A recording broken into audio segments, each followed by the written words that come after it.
अस्सलाम वालेकुम students, welcome to Merit online classes. हम लोग यूनिट नंबर 14 स्टडी कर रहे थे, करंट इलेक्ट्रिसिटी। और प्रीवियस लेक्चर में हमने डिस्कस किया था रेजिस्टेंस के बारे में कि हमारे पास जो रेजिस्टेंस है वो क्या है, और हम लोगों ने इसका फार्मूला स्टडी किया था और जो फैक्टर्स थे जो कि रेजिस्टेंस जिन पे डिपेंड करती थी उनके बारे में हमने स्टडी किया था, like length, temperature, cross sectional area, ठीक है, और मटेरियल पे भी डिपेंड करती है रेजिस्टेंस। ये सब हमने प्रीवियस लेक्चर में डिस्कस किया था।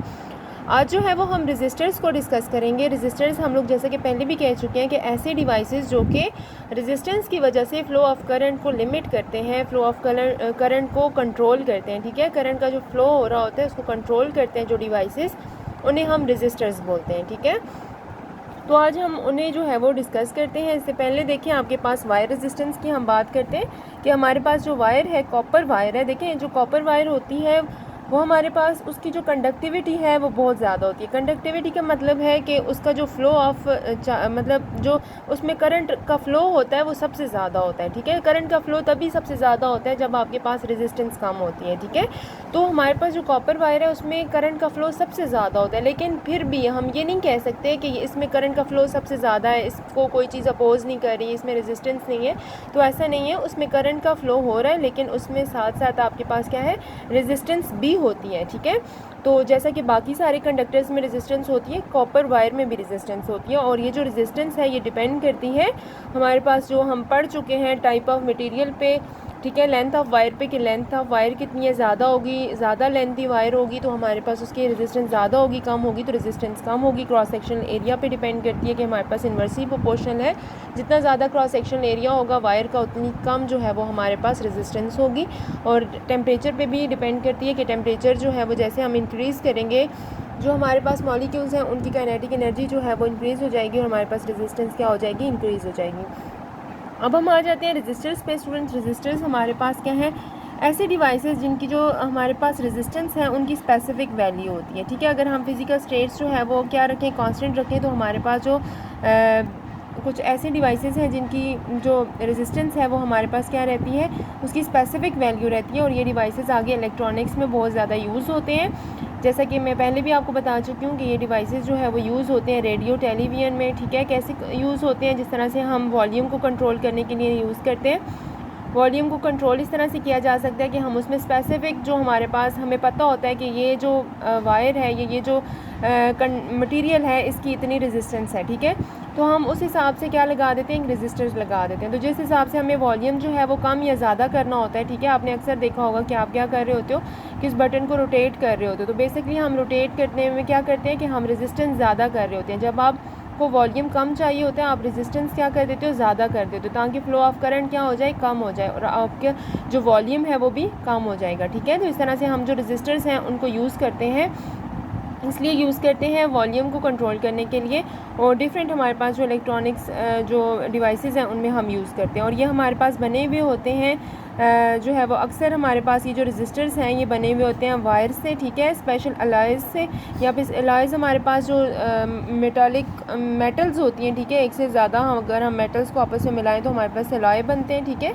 और या फिर हमारे पास जो है वो कार्बन रेजिस्टर्स होते हैं, ठीक है। और यहाँ पे देखें हमारे पास ये जो फिक्स रेजिस्टर्स हैं जिनकी रेजिस्टेंस जो है वो फिक्स होती है, ये यहाँ पे आपका बुक का पेज नंबर है 142 और फिगर 14.6 में देखें ये रेजिस्टर्स लगाए हुए हैं, लैब में मौजूद हैं, हम इनको देखेंगे।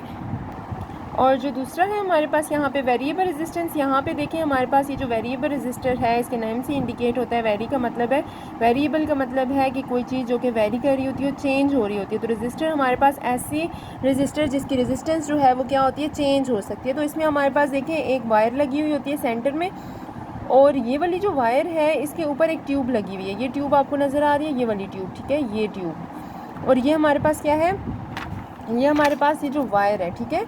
अब यहाँ पे क्या है कि यहाँ पे हमारे पास ये एक स्लाइडिंग कॉन्टैक्ट है, ठीक है। इस कॉन्टैक्ट को जैसे ही हम स्लाइड करते हैं तो हमारे पास क्या होती है, रेजिस्टेंस वेरी करना स्टार्ट कर देती है, ठीक है।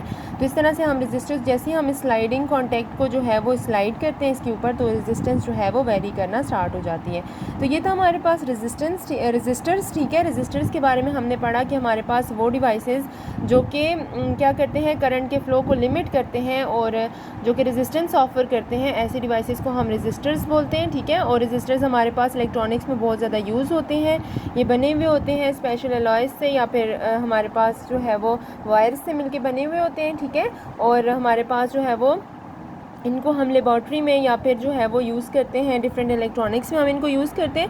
हमारे पास फिक्स रेजिस्टर्स भी होते हैं जिनकी रेजिस्टेंस जो है वो फिक्स होती है, और कुछ हमारे पास वेरिएबल रेजिस्टर्स होते हैं जिनकी रेजिस्टेंस को हम क्या कर सकते हैं, वेरी कर सकते हैं। इनको भी हम डिफरेंट पर्पसेस के लिए यूज़ करते हैं। अब हम आ जाते हैं एग्जाम्पल 14.3 पे, ठीक है। यहाँ पे भी हम ओहम लॉ यूज़ करेंगे और रेजिस्टेंस फाइंड आउट करेंगे, ठीक है। तो वो कहता क्या है, सबसे पहले मैं स्टेटमेंट रीड करती हूँ। Small flash light bulb draws 300 milliampere from its 1.5 volt battery, what is the resistance of the bulb. वो कहता है कि हमारे पास एक फ्लैश लाइट है, ठीक है, जिसके जो बल्ब है वो 300 मिली एम्पेयर का करंट जो है वो लेता है, ठीक है।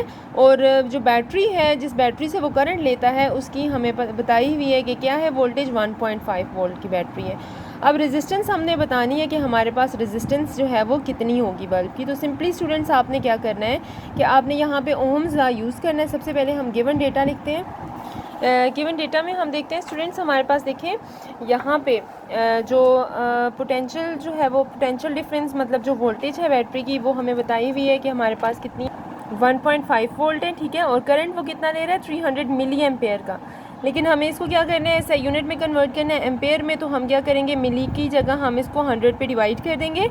100 से जब हम इसको डिवाइड करेंगे 0.3 एम्पेयर आ जाएगा। रेजिस्टेंस फाइंड आउट करनी है तो सिंपली हम क्या करेंगे, V = IR लगाएंगे, ठीक है। और यहाँ से R को आइसोलेट कर दें, V को दूसरी तरफ जाकर डिवाइड कर दें। सिंपली आपने क्या करना है, V की वैल्यू लगानी है 1.5 और I की वैल्यू 0.3। आप इन दोनों को डिवाइड करें, आपके पास 5 ओहम आ जाएगा, ठीक है।